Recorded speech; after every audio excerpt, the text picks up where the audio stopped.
My name is Mahi. I read in class 5th. Adarsh Navodaya senior secondary school आसिन। आज़ादी की लौ तो 1857 में ही जल चुकी थी, जो वैशाल बनकर हमारे देश को आज़ाद कराई।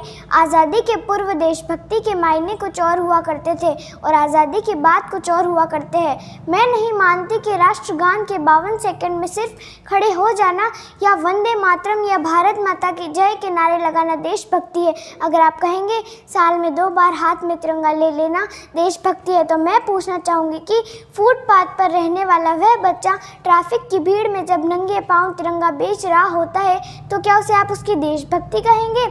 ये उसकी देशभक्ति नहीं, ये उसके पेट के भूख की शक्ति है जिसे ऐसा करने पर मजबूर करती है। क्या हमारा राष्ट्रवाद इतना कठिन है जो क्रिकेट के मैदान से लेकर सिनेमा घर में बजने वाले राष्ट्रगान तक सीमित है? नहीं, राष्ट्रवाद सभी से ऊपर उठकर जो भाव अपने मन में आता है वह देशभक्ति है, तथा अपने परिवार, समाज और देश के प्रति सब कुछ न्यौछावर कर देने का भाव है देशभक्ति। ईमानदारी से किया गया हर काम है देशभक्ति। हमारा भारत देश पहले से ही शहीदों के लहू से सिंचित किया जा चुका है। अब इसे सरहद पर बहते हुए खून की नहीं, बल्कि हर एक नागरिक की नसों में बहते हुए खून की जो राष्ट्र भावना से ओत-प्रोत हो, ऐसे लोगों की आवश्यकता है और आवश्यकता है। ऐसी फौज की जो भले ही बलिदानी ना हो, लेकिन उसका एक एक पल देश के विकास में और सभी धर्मों के लोगों के प्रति बंधुत्व की भावना से भरा हो।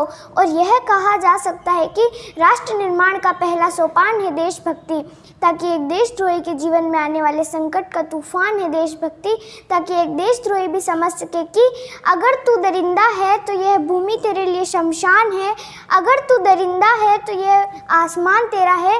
भाईचारे से रहना है तो रह इस जमीन पर, वरना तेरी कब्र भी यहीं पर है और यही तेरा शमशान भी है और यही तेरा शमशान भी है। हमारा यह भारत देश विभिन्न वर्गों से मिलकर बना हुआ है। जो एक विशेष वर्ग मेरे जहन में आता है वह है किसान वर्ग।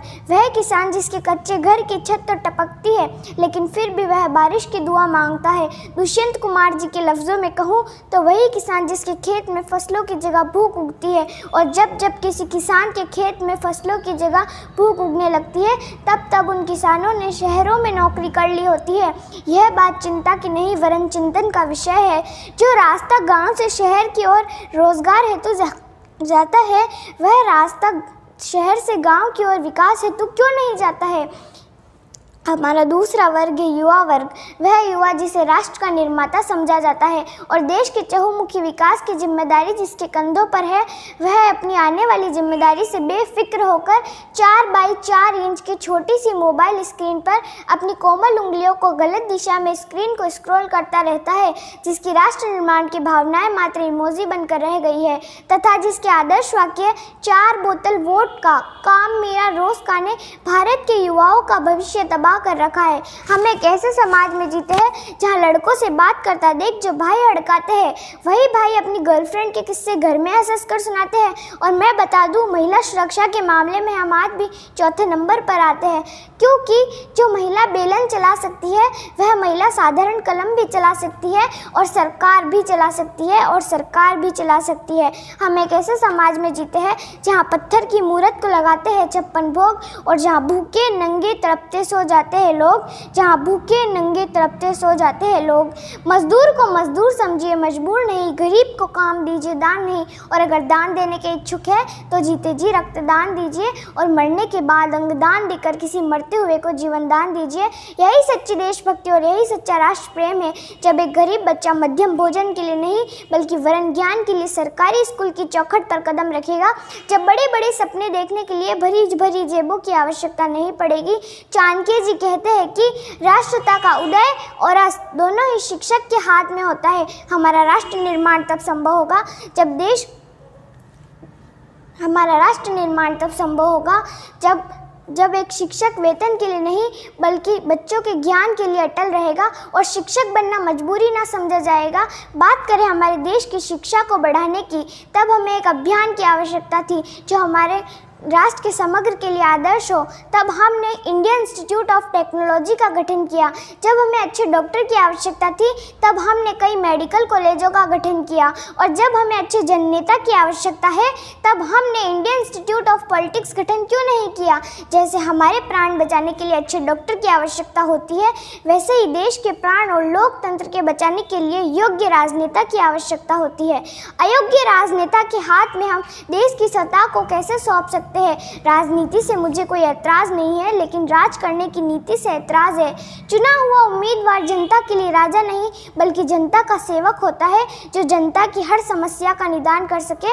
और दुष्यंत कुमार जी के शब्दों में कहूँ तो हमारे राजनेता तो कुछ ऐसे हमारी समस्याओं का निदान करते हैं कि पहले आंखें फोड़ देते हैं, फिर चश्मे दान करते हैं। और मुझे तकलीफ़ तो तब होती है जब हमारी भोली भाली जनता उनके कर्म और विचार देखकर नहीं, बल्कि उनकी धर्म, पार्टी और प्रचार देखकर उनको वोट डालती है।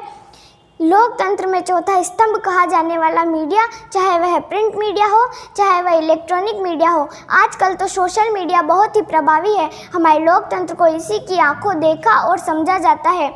जब एक विशेष मुद्दा चाय की चुस्की के साथ शुरू तो हो जाता है, लेकिन अगले ही दिन वह महक एक रद्दी बनकर रह जाता है। जहां एक विशेष मुद्दा टीवी की हेडलाइन बनकर रह जाता है, वहां हम इस बात पर चर्चा करना शुरू हो जाते हैं कि साईं बाबा हिंदू थे या मुस्लिम। हमारा राष्ट्र निर्माण तब संभव होगा जब हम सब मिलकर अन्याय के खिलाफ मजबूती से आवाज़ उठाएंगे। हम एक ऐसे समाज में जीते हैं जहां हम ये समझ नहीं पाते हैं कि हम गंगा की पूजा कर रहे हैं या प्रदूषित कर रहे हैं। याद रखिए, हमारा राष्ट्र धर्म एक ही बात कहता है, वह तुम्हें हिंदू कहेंगे, वह तुम मुसलमान कहेंगे, लेकिन तुम्हें भारतीय रहने पर अटल रहना है। बड़ी बड़ी बातें नहीं, छोटी छोटी कोशिशें करनी होगी, क्योंकि ठोकर हमें पहाड़ों से नहीं पत्थरों से लगा करती है। और अंत में बस इतना ही कहना चाहूँगी कि क्या होगा असमानता की लकीरें खींचकर, क्या होगा असमानता की लकीरें खींचकर, चलो करे राष्ट्र निर्माण देशभक्ति से सींचकर, चलो करे राष्ट्र निर्माण देशभक्ति से सींचकर। कुछ नहीं होगा हिंदू मुस्लिम सिख ईसाई करने से, कुछ नहीं होगा हिंदू मुस्लिम सिख ईसाई करने से। चलो करे राष्ट्र निर्माण एक दूसरे के साथ मिलकर, चलो करे राष्ट्र निर्माण एक दूसरे के साथ मिलकर। मेरी वाणी पर ध्यान जरूर दीजिएगा। धन्यवाद। जय हिंद, जय भारत।